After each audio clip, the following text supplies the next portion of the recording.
Fala galera, sejam bem-vindos a mais um vídeo do nosso canal, sejam bem-vindos ao Aras Concursos. Hoje eu vou trazer aqui para vocês 40 questões dos temas pedagógicos para o concurso da SEDUC Piauí. Esse conteúdo está bem resumido com aquilo que realmente cai no concurso. Então eu trouxe aqui um resumo sobre o conteúdo, depois questões e a gente comenta aqui as questões. Esse material tem 90 questões, eu vou comentar 40 em vídeo e se você desejar o material completo, é só solicitar via WhatsApp. Nós temos o material de temas pedagógicos e também o material resumido de Constituição Federal, Estatuto da Criança, da parte de legislação, com questões também, tá certo? Vamos lá para o vídeo, espero que vocês gostem, deixe seu like, se inscreva no canal, é isso aí. Planejamento educacional, plano de ensino e plano de aula. São 3 tópicos aí que estão no edital. E esses tópicos são muito cobrados. Você precisa entender essa diferença, o que é um planejamento educacional, o que é um plano de ensino, o que é um plano de aula, ok? Bom, o planejamento educacional, galera, ele é um processo complexo e abrangente, que envolve diferentes instituições e que compõe o sistema educacional. Então, está falando de algo mais amplo. Por exemplo, é diferente do plano de aula, que é ali para aula. Plano de ensino, que a gente vai ver que é para um período, ok? Planejamento educacional envolve diferentes instituições, ok? Essas instituições podem incluir desde escolas, universidades, até órgãos governamentais da educação, como secretarias municipais, estaduais e até mesmo o Ministério da Educação. Então, veja, planejamento educacional traz a ideia de algo amplo, algo muitas vezes ali estadual, municipal e até mesmo nacional, beleza? Vamos aqui às características do planejamento educacional. Bom, a ideia é que seja algo participativo, ok? Que envolve a colaboração de diferentes agentes educacionais. Então, não é fazer individualmente, um órgão faz individualmente lá o planejamento educacional. Não, tem que ter a participação, ok? Tem que ser sistemático, que segue uma sequência lógica de etapas e procedimentos, é um sistema ali certinho. Tem que ser flexível, que pode ser ajustado conforme as necessidades que surgem, e tem que ser também prospectivo, focado aqui no futuro e nas tendências educacionais. Essa é a ideia do planejamento educacional, beleza? Pensar no futuro, tendências educacionais, flexibilidade, sequência lógica, participação de diferentes agentes educacionais. Vamos agora responder algumas questões? Primeira questão. Julgue o próximo item relativo a planejamento e supervisão de ensino. O planejamento educacional envolve várias instituições ligadas a um sistema educacional. O que é que você marca aí? Claro, correto. Não é nada... Opa, correto. Eu vou botar falso aqui, né? Correto, ok? Então, é algo amplo, algo abrangente, que envolve várias instituições. Planejamento educacional. Tranquilo? Fácil, né? Vamos à próxima. Tendo em vista que a avaliação é um dos momentos importantes no planejamento e na realização de projetos educacionais voltados à formação de educadores, julgue o item que se segue. A avaliação processual deve estar presente nos projetos de formação de educadores. A avaliação processual. Será, galera, que dentro do planejamento educacional deve haver uma avaliação do processo? Claro que sim. Nós falamos sobre isso. Nós falamos, está correto, né? Nós falamos aqui que o plano ele tem que ser flexível, pode ser ajustado. Se ele pode ser ajustado, então quer dizer que ele tem que ser avaliado para ver se está dando certo. E se a avaliação verificar que precisa de alguma alteração, então tem que ser feita essa alteração, ok? Então, por isso que o planejamento, né, educacional precisa, sim, desse ajuste. E isso se inclui também na formação de educadores, ok? Se inclui aí na formação de educadores. Está vendo que o processo ali tem que ter algumas mudanças, então essas mudanças devem ser feitas. Vamos falar agora de plano de ensino. O plano de ensino é um documento essencial no planejamento educacional, pois organiza e orienta todas as atividades de ensino de uma disciplina, presta atenção, ao longo de um período letivo. Veja, planejamento educacional é algo amplo, geral. Agora, quando nós falamos de plano de ensino, nós estamos falando ali de uma disciplina, ok? De uma disciplina por um longo período. Vamos pensar assim, você é professor de química e vai fazer seu plano de ensino. Você faz o plano de ensino ali para 6 meses ou para um ano, onde você vai dizer ali quais são os conteúdos, como você vai abordar, quais são os objetivos, que metodologias você vai utilizar, que bibliografia você vai utilizar, tá entendendo? A ideia é essa, é algo mais específico para a sua área, e que leva ali um tempo, um período não muito duradouro, mas de um ano, de um bimestre, de um semestre, ok? Então, o que é que tem que ter em um plano de ensino? Uma ementa que fornece uma visão geral dos tópicos que serão abordados na disciplina, que vai guiar ali, né, sobre o que vai ser estudado, os objetivos que vão definir ali o que você espera que os alunos aprendam após a conclusão da disciplina, os conteúdos programáticos, que são os temas que serão estudados, a metodologia, que são as estratégias que você vai utilizar, né, os métodos, estratégias que serão utilizados para facilitar a aprendizagem, a forma de avaliação, você vai dizer como é que vai avaliar, prova, seminário, trabalho, e a bibliografia, que são as fontes, né, de consulta que vão ali dar suporte ao ensino. Tranquilo? Tranquilo. Vamos agora ao plano de aula. O que é um plano de aula? Veja que o plano de ensino é um período maior, para um ano letivo, para um bimestre, para um semestre. Quando nós falamos aqui de plano de aula, é uma ferramenta específica e detalhada que orienta o desenvolvimento de uma aula específica. Aqui não é uma aula específica no plano de ensino, ok? Já no plano de aula, sim, uma aula específica. E nele deve conter conteúdo que vai ser abordado, a justificativa, que é justamente por que é importante que o aluno aprenda aquilo ali, objetivos, metodologia, avaliação, isso é o mínimo que deve ter no plano de ensino, ou no plano de aula. E claro, se você fez o plano de ensino, o plano de aula deve ser atrelado ao plano de ensino, ok? Porque o plano de ensino é algo mais amplo e o plano de aula é algo que vai precisar estar conectado ali. Vamos a algumas questões agora? Um plano de aula deve conter, no mínimo, as seguintes etapas: conteúdo, justificativa, objetivos, metodologia e avaliação. Esses são os critérios mínimos que devem ter aí no plano de aula, ok? Então, aqui está. Ok, certíssimo, certíssimo. Já aqui, um plano de ensino, na próxima questão, questão 4, deve conter, no mínimo, a ementa, os objetivos, o conteúdo programático, a metodologia, a forma de avaliação e a bibliografia. Veja que, nessas questões da SEBRASP, trouxe como obrigatório aqui, para o plano de ensino, a bibliografia. Já no plano de aula, não trouxe essa obrigatoriedade. São questões da SEBRASP e as duas são corretas, ok? Mas por que isso? Porque como o plano de aula ele está atrelado ao plano de ensino, a bibliografia já está no plano de ensino, ok? Que é de onde você tirou aquelas informações. Já está lá no plano de ensino. Então, você pode verificar que a própria banca deixa claro que esses itens são o mínimo. Pode ter mais coisa, mas isso é o mínimo, ok? Tranquilo aqui. Mais um plano de aula deve ser elaborado com base no plano de ensino.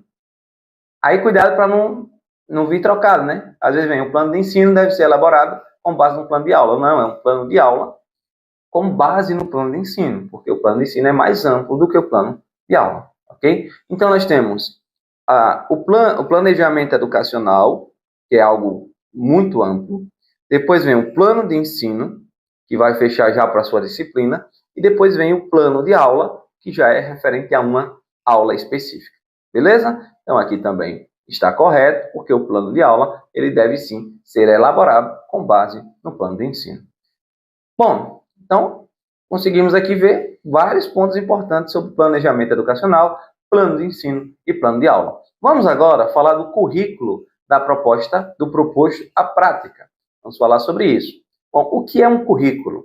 É um conceito amplo, dinâmico, que vai além do simples repasse de conteúdos. Então, se vier alguma coisa falando sobre isso, currículo é apenas um modo de descrever quais conteúdos que serão abordados. Não, não é só esse repasse de conteúdo.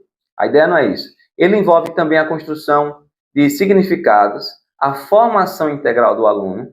Nós vamos falar sobre formação integral, porque cuidado com isso, formação integral e ensino em tempo integral. A gente vai ver essa diferença aí.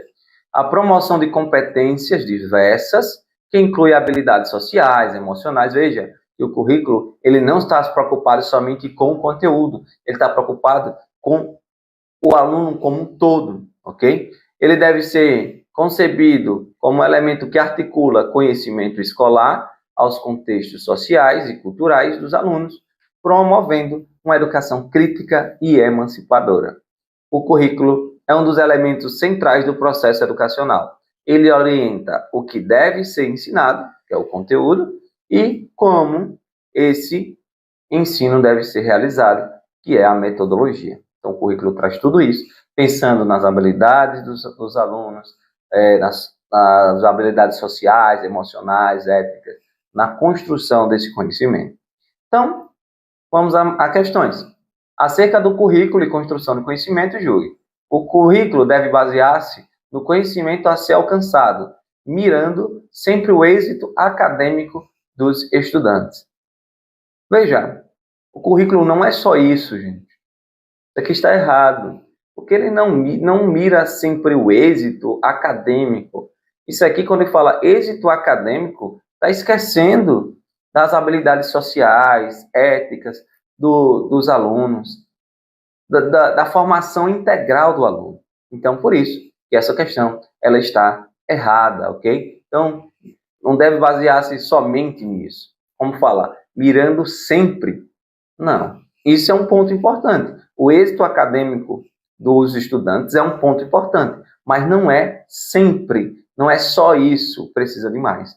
Então, o currículo vai avaliar coisas que vão além do que o êxito acadêmico dos estudantes, ok? Sempre que vier algo assim muito fechado, tem que aprender o conteúdo, que as questões sociais devem ser descartadas, que o contexto social não foi incluso, pode botar falso, que vai dar que a questão está certinha, ok? Botando falso está certo, botando certo está falso, está errado, né? Próxima, questão 7. Para que haja a construção de conhecimento, são necessários um espaço de sala de aula e a presença de um professor, cujo papel essencial é o de condutor da aprendizagem do aluno. Vejam, aqui traz um ponto interessante. Será que a construção de conhecimento se dá somente em sala de aula e somente com a presença do professor? Bom, aí para pegar a gente, né, pegar o professor que se vê como um papel importante na educação, e que realmente é, mas quando fala aqui, são necessários um espaço de sala de aula, não. A construção do conhecimento não necessariamente ocorre dentro da sala de aula, e não necessariamente ocorre com a presença de um professor, ok? Então, nesse quesito, o item está errado, porque o conhecimento ele vai além disso. Mesmo sem estar na sala de aula, mesmo sem a presença do professor, o conhecimento pode ser construído. Ok? Mais uma questão. O currículo interfere na aprendizagem quando prescreve o que e como o conhecimento será ofertado. Então, será que o currículo, primeiro, ele prescreve, ele diz o que e como o conhecimento será ofertado para o aluno? Sim, a ideia é essa. Lembra que a gente viu que o currículo traz ali o que ensinar e como ensinar, quais são as metodologias. Então, isso está certo. Isso interfere na aprendizagem? Claro que interfere. Okay? Interferir aqui, não está falando se é positivamente ou negativamente, mas interfere. O modo como o conteúdo chega, o conhecimento chega para o aluno, isso vai interferir ali na aprendizagem. Então, isso aqui está Corretíssimo, corretíssimo. Beleza? Agora mais um tema aqui. Tecnologia da informação e da comunicação na educação. Chamada de TIC, né? Bom, ela vai englobar, né, tecnologias que servem como mediadoras para o processo de comunicação e foram potencializadas graças à internet. A TIC consiste em recursos de hardware. A hardware são aparelhos, a parte física dos computadores, né? Software, que são os aplicativos, telecomunicações, automações, funcionalidades que ajudam ali a otimizar a comunicação em empresas. Ou seja, os dispositivos, aplicativos, as redes de computação podem ser utilizados aí tanto na indústria como também na educação. Então, isso que a gente tem que ficar ligado, ok? Tanto a educação quanto a indústria pode se utilizar da tecnologia da informação e da comunicação. Vamos a questões? Preste atenção. Os jogos eletrônicos na educação cumprem apenas a função de entretenimento. E aí, os jogos eletrônicos, nós estamos falando aí do uso da tecnologia para a educação. Mas será que os jogos eletrônicos eles servem apenas para a função de entretenimento? Aí não, né, gente? A ideia, se os jogos eletrônicos são utilizados na educação, a ideia é que não seja só para entretenimento, é para a construção de conhecimento, para que os alunos consigam realmente aprender, criar novas coisas, novas informações. Então, isso aqui está errado. Tranquilo? Errado. Questões tudo novinha, tudo questão de 2024, da Sebrasp. Então, você diz, isso é fácil, mas é cobrado. E às vezes a gente na prova, por não ter estudado o tema, acaba errando porque fica achando que é uma coisa muito fácil, ok? Olha essa. Os jogos eletrônicos na educação devem ser usados com moderação, por serem altamente prejudiciais ao desenvolvimento social, cognitivo e afetivo dos estudantes. Essa questão, ela vem para pegar os professores que veem seus alunos na sala de aula, isso acontece comigo, na sala de aula, jogando, que veem os alunos sem prestar atenção porque estão jogando, o tempo todo com o celular na mão. Mas calma, aqui não está falando desses jogos, Free Fire, tal. Não, jogos eletrônicos na educação. Eles não são altamente prejudiciais. Nós estamos falando para aprender, não é um jogo aí aleatório. Então ele não deve ser utilizado assim com moderação, com essa preocupação tanto. Desde que o objetivo dele seja que o aluno aprenda, que construa conhecimento. Aí sim, ele pode ser usado tranquilamente. Agora, dizer que são altamente prejudiciais, não. Os jogos não são altamente prejudiciais quando usados na educação, ok? O problema é o jogo aí usado deliberadamente de outras formas, sem ali a ajuda de um professor para guiar a ideia do que aprender, de como construir conhecimento. Falso, isso aí. Nas redes de aprendizagens, os participantes, por meio da interação e colaboração entre si, podem construir conhecimento de forma coletiva, ampliar habilidades e buscar soluções conjuntas para problemas. Então, você está falando de uma rede de aprendizagem. São várias pessoas conectadas, ok? Conectadas. E os participantes ali podem colaborar entre si? Podem. Podem construir conhecimento de forma coletiva? Podem. Podem ampliar as habilidades? Pode, porque eles estão em comunicação com outras pessoas e buscar soluções conjuntas? Pode. Então, desse modo, esse item ele está completamente verdadeiro, ok? Então, aqui fala acerca da mediação pedagógica e tecnológica, da interação, da interatividade, da cooperação e da colaboração no trabalho e na aprendizagem em rede, julgue o item abaixo. Então, essas redes ajudam nessas redes de aprendizagem que são mais de uma pessoa ali conectada, né? Uma rede. Então, ajudam na participação, interação, construção de novos conhecimentos, ampliar habilidades, porque tem pessoas com habilidades diferentes. Então, tudo certinho, ok? Mais uma. O potencial das plataformas digitais é praticamente ilimitado. Então, quando fala de plataformas digitais, plataformas ali que vão ajudar, vão trazer recursos para que os alunos possam se desenvolver. E essas, acho assim, um tema um pouco polêmico dizer praticamente ilimitado, mas a banca deu como correto. Se a gente pensar, as plataformas digitais, elas têm realmente uma gama infinita, praticamente infinita, né?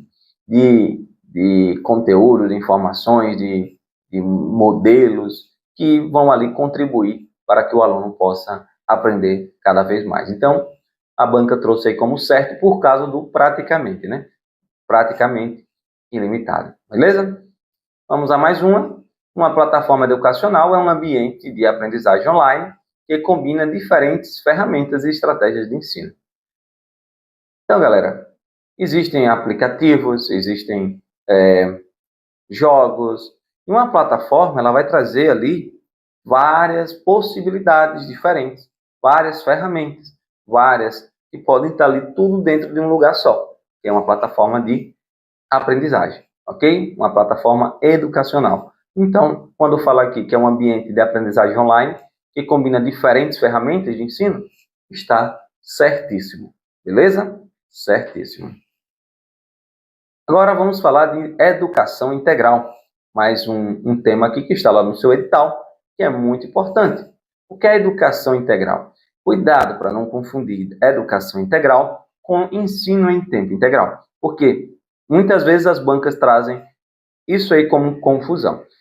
Não se refere simplesmente à transformação das escolas em tempo integral. A educação integral é um conceito mais amplo, envolve múltiplas dimensões do desenvolvimento humano. Ela busca o desenvolvimento pleno dos estudantes nas áreas intelectual, emocional, social, cultural e física. Ou seja, o educando, o aluno, sendo desenvolvido como um todo. O aluno pode ficar o tempo todo na sala de aula, o dia inteiro na sala de aula, e não ter uma educação integral? Pode, mas não é que ele está lá só copiando, só reproduzindo algo que o professor faz. Isso é uma educação em tempo integral? Ou essa é uma educação integral? Não, mas está em tempo integral. Então, a educação em tempo integral pode até contribuir para uma educação integral do aluno, mas não quer dizer que, tendo educação em tempo integral, já teremos uma educação integral, porque o aluno pode não estar sendo ali estimulado a desenvolver áreas emocionais, sociais, culturais e físicas, beleza? Transformar as escolas em tempo integral significa aumentar o tempo de permanência do aluno, mas isso por si só não garante uma abordagem integral da educação. Para se entender o conceito de educação integral, é preciso considerar a articulação entre diferentes saberes, como a gente falou, ok? Então, para ter educação integral, tem que ter esses diferentes saberes, essas diferentes áreas aí. Intelectualidade, emocionalidade, o emocional, o social, o cultural, o físico. Isso o aluno por completo. Vamos agora às questões. No currículo, entende-se por educação integral a transformação das escolas em tempo integral. Nós agora, ficou fácil, né, de responder. Questãozinha errada, completamente errada. Somente transformar a escola em tempo integral, isso não significa que teremos uma educação integral. Mais uma. Veja que a banca gosta de trazer essa relação. A educação integral pressupõe o aumento do tempo. Opa, é marca errada, né, gente? A educação integral não é o aumento do tempo de jornada dos estudantes em atividades de contraturno realizadas em instituições sociais fora da escola, de modo a ampliar suas oportunidades formativas. Não é isso? Aumentar o tempo não significa que a educação é integral, ok? É uma educação em tempo integral, beleza? Integral tem que abranger aí, tem que atingir aí várias áreas de conhecimento. Uma instituição de ensino instalada na área rural de Pires do Rio oferece educação básica com foco nos cursos técnicos da área agrícola.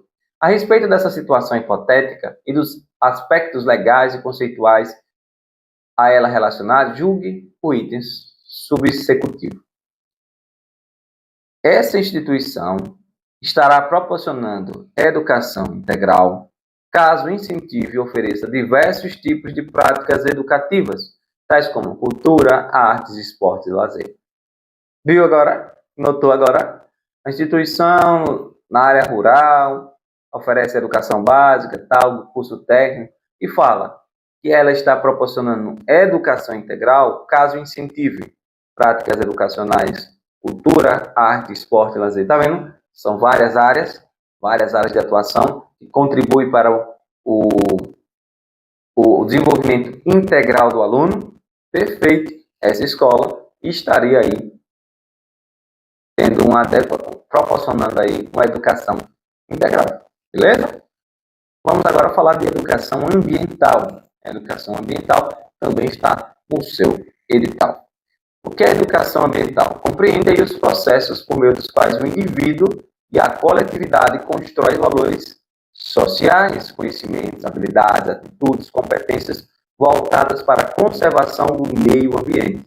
A ideia é incentivar, trazer aí informações, trazer habilidades, competências, valores, atitudes que vão contribuir, né, para que o meio ambiente seja um lugar melhor, seja mais cuidado.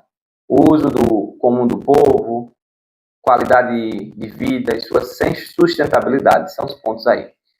A educação ambiental é um componente essencial e permanente da educação nacional, devendo estar presente de forma articulada em todos os níveis e modalidades do processo educativo em caráter formal e não formal. Preste atenção nesse ponto. A LDB, ela traz o tema meio ambiente para ser tratado de forma transversal. Isso quer dizer que não existe uma disciplina de educação ambiental ou meio ambiente, não existe uma disciplina. Na verdade, está integrado, esse tema deve estar integrado às outras disciplinas. Biologia, pode trazer física, química, português, matemática. Todas as outras disciplinas podem trazer, devem, na verdade, trazer o tema educação ambiental em todos os níveis e todas as modalidades do ensino.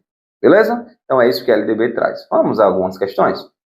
Os conteúdos relacionados ao meio ambiente devem ser tratados em disciplina própria.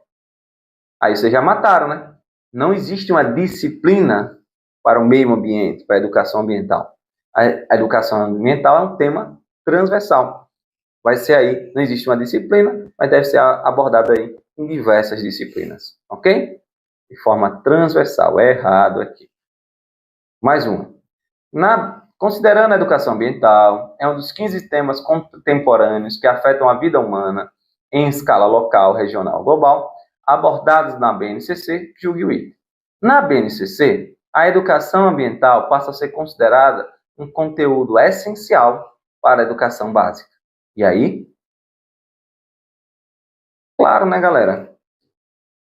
A educação ambiental passa a ser, sim, considerada aqui um conteúdo que é essencial, que vai ser aí abordado em diversas disciplinas, de forma transversal. Beleza? Questãozinha correta. Questão 19. Os objetivos da educação ambiental incluem educar para a utilização racional dos recursos naturais durante o processo de transformação social. Então, será que é um objetivo da educação ambiental educar para a utilização racional dos recursos naturais? Claro que sim. Ok? Exatamente.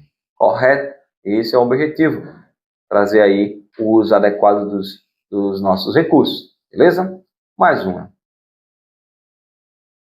A educação ambiental muitas vezes resulta em práticas ineficazes por apresentar uma visão fragmentada, simplistas e reduzida da realidade, reproduzindo esses referenciais em suas ações pedagógicas. Então veja, se a educação ambiental traz aí uma visão fragmentada, sem ocorrer essa interdisciplinaridade, simplista, reduzida da realidade, ou seja, que não se aplica à realidade, vai enfraquecer a sua abordagem? Claro que sim. Claro que sim. se ela for tratada desse jeito, ela vai ter aí um resultado ineficaz. Agora, se tiver uma visão global, realista, que se aplica à vida da pessoa, aí sim a educação ambiental poderá ter práticas aí eficazes, ok? Então isso aqui está correto, porque se você abordar a educação ambiental de forma assim fragmentada, simplista, longe da realidade, vai haver aí essa ineficácia das práticas, beleza? Próxima questão. A educação ambiental é um componente essencial e permanente da educação nacional e deve estar presente e articulada em todos os níveis e modalidades do processo educativo, formal e não formal. Então, isso aqui a gente já viu, está correto, ok? É um componente essencial? Sim. Permanente na educação nacional? Sim. Deve estar em todos os níveis e modalidades do processo educativo? Sim. Forma formal e não formal. Beleza? Certíssimo aqui o item. Questão, agora vamos falar de se o edital tem interdisciplinaridade e transdisciplinaridade. Nós vamos entender aqui, vai falar também de multidisciplinaridade, para que você entenda esses três conceitos, ok? Bom, vamos lá. Quando nós falamos aqui de multidisciplinaridade primeiro, no edital só tem inter e trans, mas precisamos também entender multi. Multidisciplinaridade refere-se à abordagem de um tema a partir de várias disciplinas, ok? Então, várias disciplinas ali abordando o mesmo tema. Só que essas disciplinas não interagem entre si, ok? Elas atuam de forma independente. Cada disciplina observa o fenômeno do seu próprio ponto de vista, somando suas contribuições para o entendimento mais amplo. Então, veja, tem uma disciplina A, a disciplina B. Essas disciplinas, elas vão olhar para o mesmo conteúdo, só que do seu ponto de vista. Por exemplo, física e biologia. Física olha de um ponto, biologia olha de outro. Mas não há essa interação entre um e a outra. Por isso que o nome é multidisciplinaridade, beleza? Quando nós falamos de interdisciplinaridade, aí já começa o negócio a ficar mais integrado. Ó, vai além da justaposição de disciplina. Não é só juntar as disciplinas. Eu vejo isso, você vê isso. Tem um entrelaçamento ali. Busca a integração, a interação entre os conhecimentos de diferentes áreas. A ideia é criar um diálogo entre elas, compartilhando métodos e ideias para proporcionar uma compreensão mais enriquecedora do assunto. Então, vai haver um diálogo. Física diz isso, biologia diz isso, química diz isso, e aí a gente vai ali criando articulações, conectando, interagindo, interdisciplinaridade, ok? Quando nós falamos de transdisciplinaridade, já o foco agora é uma abordagem mais ampla, mais abrangente, ok? Ela não se limita ao diálogo entre disciplinas, mas propõe um olhar holístico, ou seja, integral, da totalidade. A transdisciplinaridade busca compreender a totalidade e a síntese dos fenômenos, ultrapassando as fronteiras. Então, a ideia é, não tem fronteiras. Transdisciplinaridade não tem fronteiras. Não existe aqui, essa matéria, essa não. Ela vai olhar o todo, ok? O todo. Beleza? Então, vamos agora entender por meio de questões. No que se refere à educação ambiental, julgue o item. Aí nós estamos falando de educação. Eu acho que ali acabou ficando a parte da educação ambiental. Mas diz assim: acerca da interdisciplinaridade, multidisciplinaridade e transdisciplinaridade, julgue o item. A transdisciplinaridade é holística, ou seja, o foco de sua abordagem é a totalidade, que não se esgota na soma de suas partes, mas constitui-se na síntese histórica da realidade, em busca do entendimento integral dos fenômenos. Então, galera, já vimos aqui, né? A ideia é essa, transdisciplinaridade busca a visão do todo, da totalidade, não na junção das partes, mas o todo. E você pode estudar o corpo humano por meio de reações químicas e por meio também da parte biológica. Mas aí, quando vai para a transdisciplinaridade, vai pensar no todo. Não vai ter essa separação aí de disciplinas. Beleza? Mais uma. O modelo taylorista ou fordista valoriza processos técnicos. Não precisa você saber aqui o que é taylorista e fordista. Okay? Só a ideia aqui valoriza processos técnicos, rígidos, padronizados, sincronizados, rotineiros e racionais de trabalho, que demanda uma formação interdisciplinar das pessoas. Bom, veja, roteiro técnico, rígido, padronizado. Será que isso está tendo interação? Você não lembra isso da educação tradicional? Tudo separadinho? Por exemplo, se você for estudar lá Fordismo e Taylorismo, você vai ver que na formação, na produção lá dos automóveis e tal, o que é que acontecia? Cada um focava em uma etapa e as etapas não interagiam. Essa é uma etapa, essa é outra. Você fica especialista em uma etapa, mas não consegue fazer a outra. Não há interação. Cada um faz uma só coisa. Isso não é interdisciplinaridade, ok? Então, aqui não traz a ideia de conexão entre as áreas. Como não traz, questão errada. Mais um projeto de formação continuada é considerado interdisciplinar quando atende a docentes de várias áreas de conhecimento. Veja, se eu consigo trazer informações que vão atender ali várias áreas de conhecimento, eu estou conseguindo fazer interação entre essas áreas, não estou? Então, se eu estou interagindo entre essas áreas, a interação entre áreas se chama o quê? Interdisciplinaridade. Então, isso está correto, perfeito? Direitinho. Vamos lá mais uma? A multidisciplinaridade está presente em projetos que visam unir diversos conhecimentos com o mesmo fim. Será que multidisciplinaridade é isso?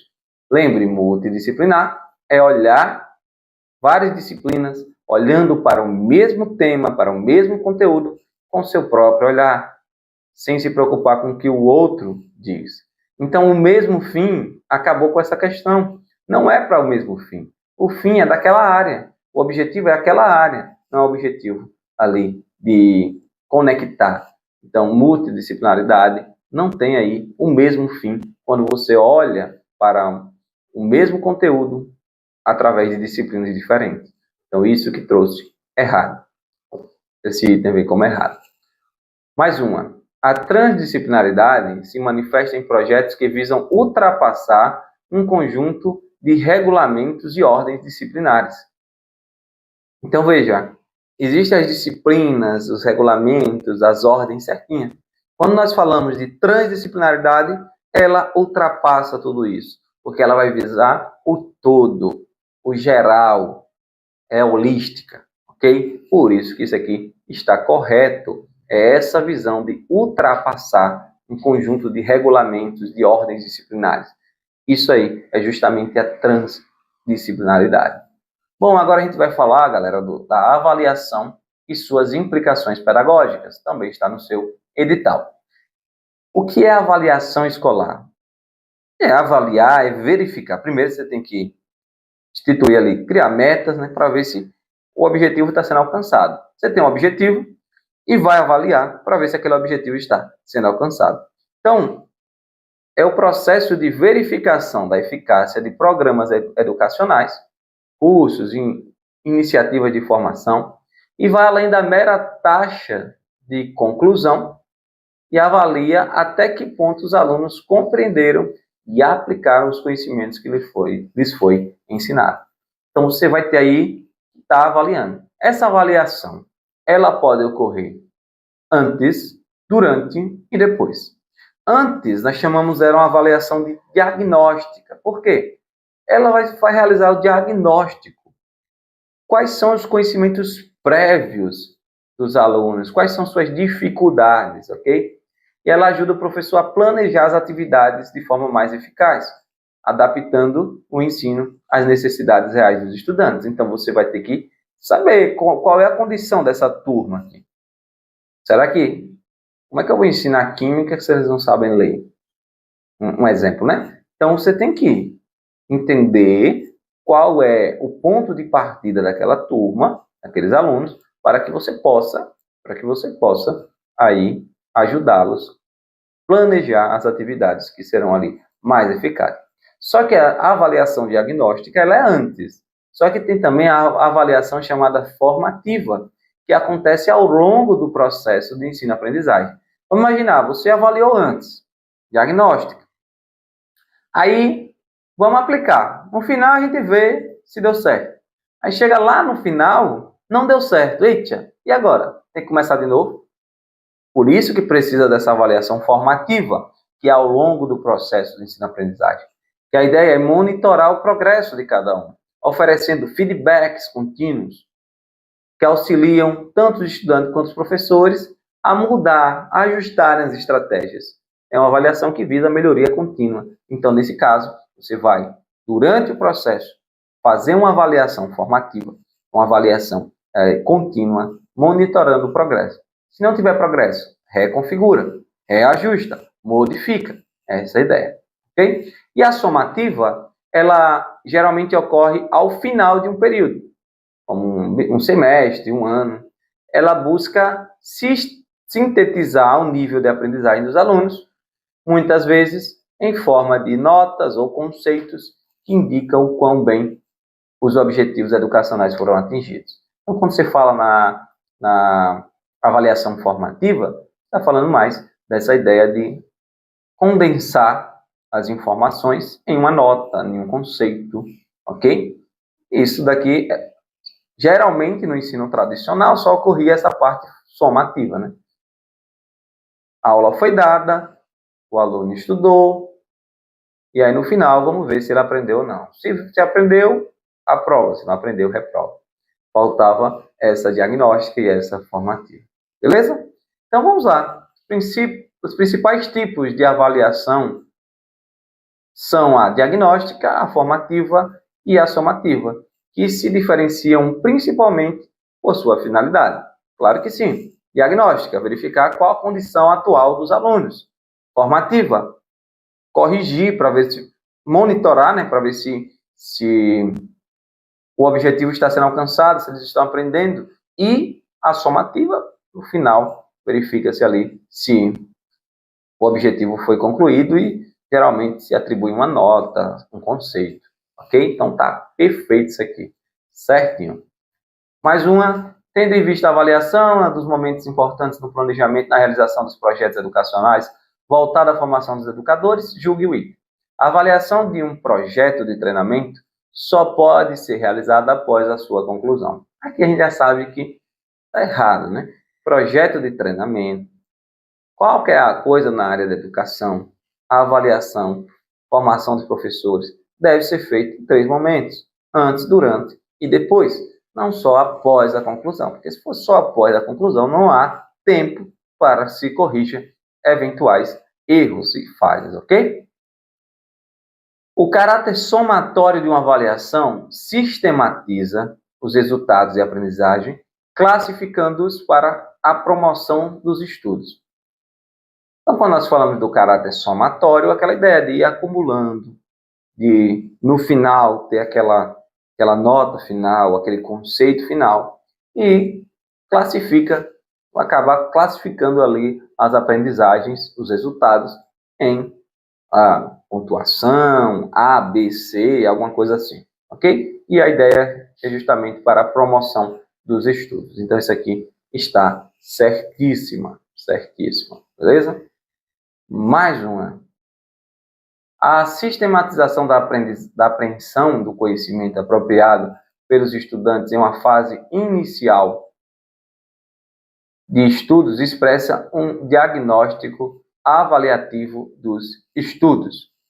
Acabou ficando aí separado, mas vamos lá. A sistematização da apreensão dos conhecimentos apropriados pelos estudantes em uma fase inicial expressa um diagnóstico avaliativo dos estudos.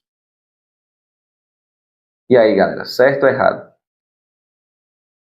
Então, a apreensão dos conhecimentos apropriados pelos estudantes em uma fase inicial de estudos expressa um diagnóstico avaliativo.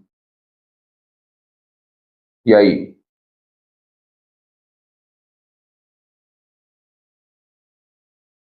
Se você sistematiza a apreensão dos conhecimentos apropriados pelos estudantes em uma fase inicial? Sim, isso daqui expressa um diagnóstico avaliativo. Você vai avaliar, né? Fazer essa avaliação de como os estudantes estão naquela situação, ok? Então, você sistematiza a apreensão dos conhecimentos apropriados pelos alunos em uma fase inicial e isso gera aí um diagnóstico avaliativo. Perfeito, questão certinha.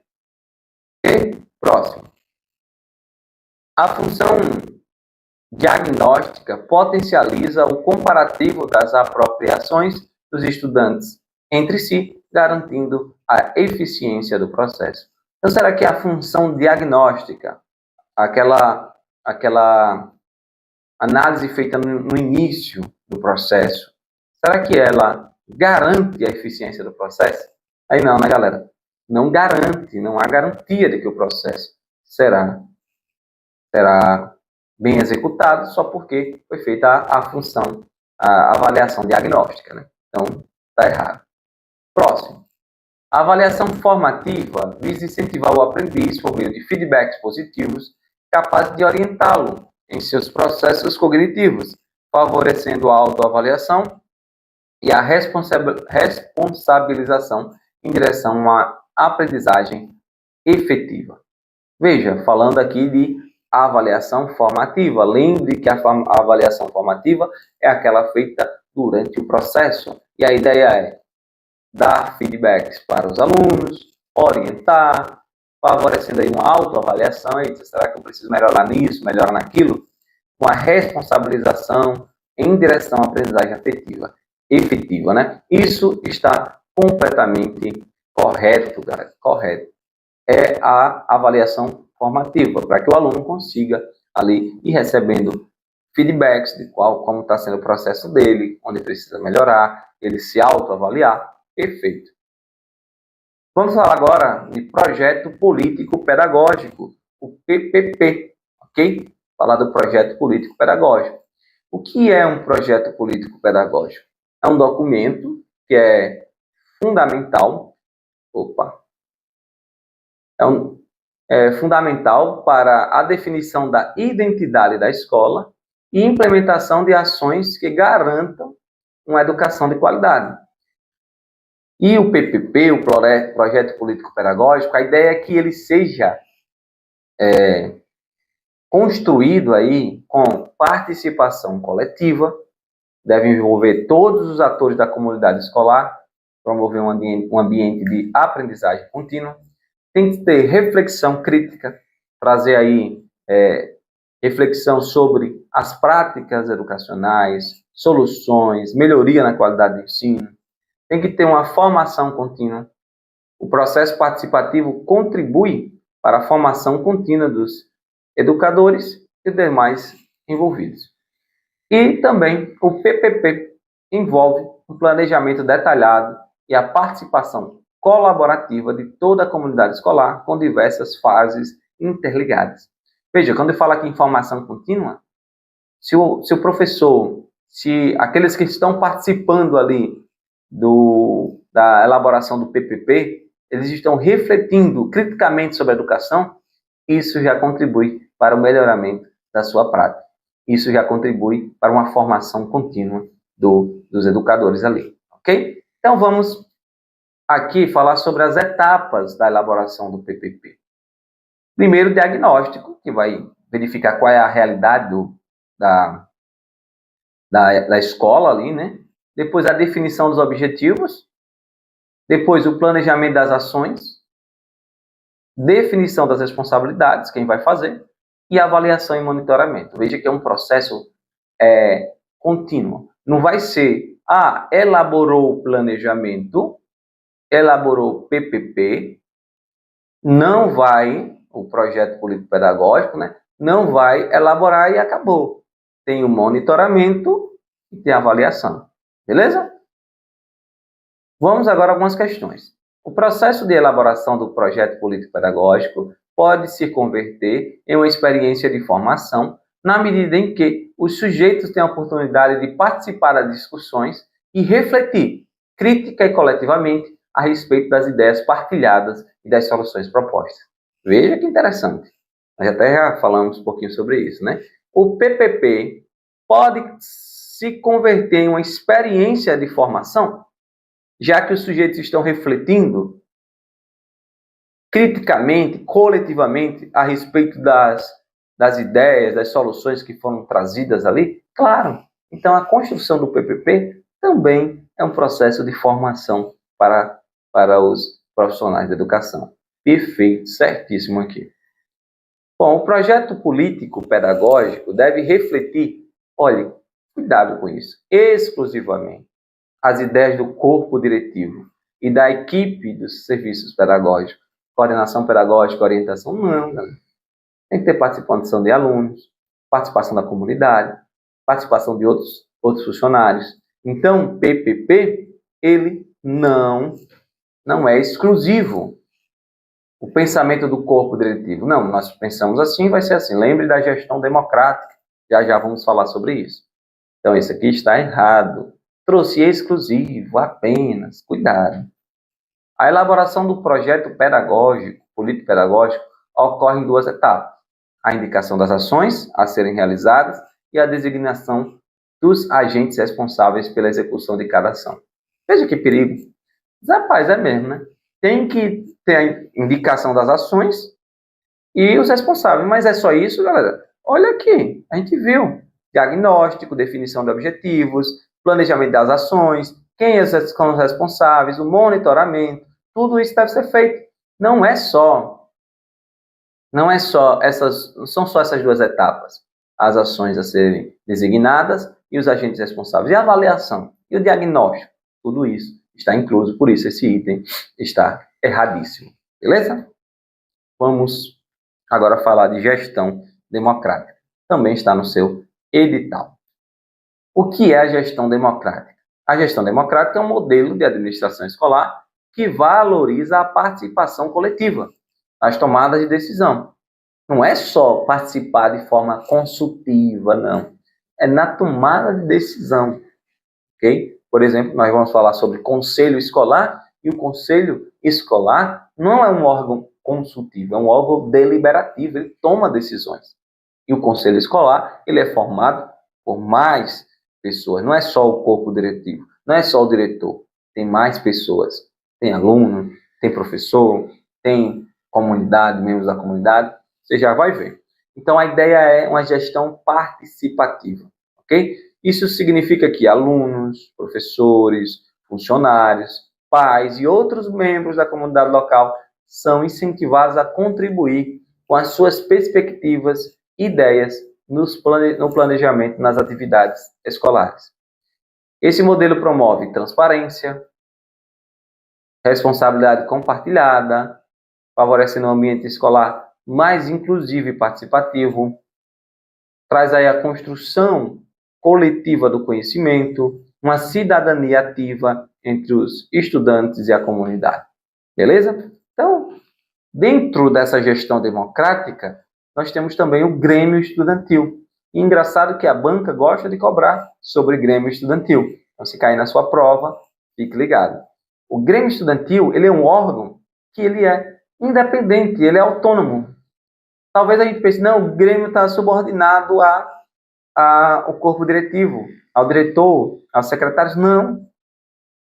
Ele é um órgão que é uma organização formada pelos estudantes que é autônomo, que promove a voz ativa dos estudantes.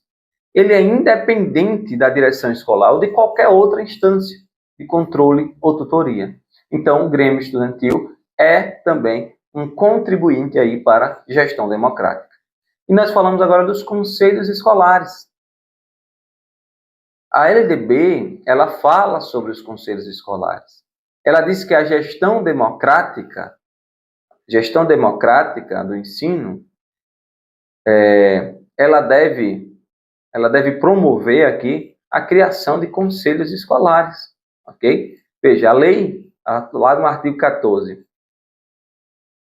Lei dos respectivos estados e municípios e do Distrito Federal definirá as normas gerais, as normas de gestão democrática de ensino público na educação pública. Lembrando que a gestão democrática, o foco é no ensino público. Ensino privado pode ter também, mas aqui, ensino público. De acordo com as suas peculiaridades. Participação dos profissionais da educação na elaboração do projeto pedagógico, que nós já falamos. O projeto pedagógico tem que ter a participação aí dos profissionais da educação. Isso está entrelaçado com a gestão democrática e também participação das comunidades escolares e local dos conselhos escolares em fóruns dos conselhos. Então, o que é um conselho escolar? Ele é um órgão deliberativo e será composto pelo diretor, que é um membro nato, e de representantes da comunidade escolar local. Professores, orientadores educacionais, demais servidores, estudantes, pais, membros da comunidade. Então, tudo isso está entrelaçado aí com a gestão democrática. Beleza? Então, sabendo disso, vamos às questões. Como mecanismo de participação dos estudantes, o Grêmio Estudantil é um órgão independente da direção escolar ou de qualquer outra instância e de controle ou tutoria. Notou? Fala do Grêmio Estudantil. E como a gente viu, ele realmente é independente, não está ligado a ninguém. Ok? Não tem tutoria, não tem controle da parte da direção escolar. Beleza? Questão 35. A prática educativa emancipatória, defendida por Paulo Freire, encoraja os diversos atores educativos a assumirem seu papel na instituição escolar, sendo a responsabilidade de construir a escola democrática, sendo que a responsabilidade de construir a escola democrática é dos especialistas em educação. É verdade isso, né? Não. A escola democrática ela é construída por todos os da comunidade. Nós já vimos gestão democrática, professores, alunos, comunidade, outros servidores. Então, aqui está errado. Errado. Não é essa ideia de somente os especialistas em educação vão falar sobre o tema. Não, não, não. 36. No que diz respeito aos princípios do estilo de liderança democrática em relação ao contexto da gestão democrática escolar, é correto afirmar que a descentralização do poder decisório é uma característica desse tipo de liderança, que pode ser promovida na escola por meio da criação de grêmios estudantis e conselhos escolares. Galera, quando fala descentralização do poder decisório, quer dizer que o poder decisório não fica só nas mãos de uma pessoa ou de um órgão. É exatamente isso que traz a gestão democrática.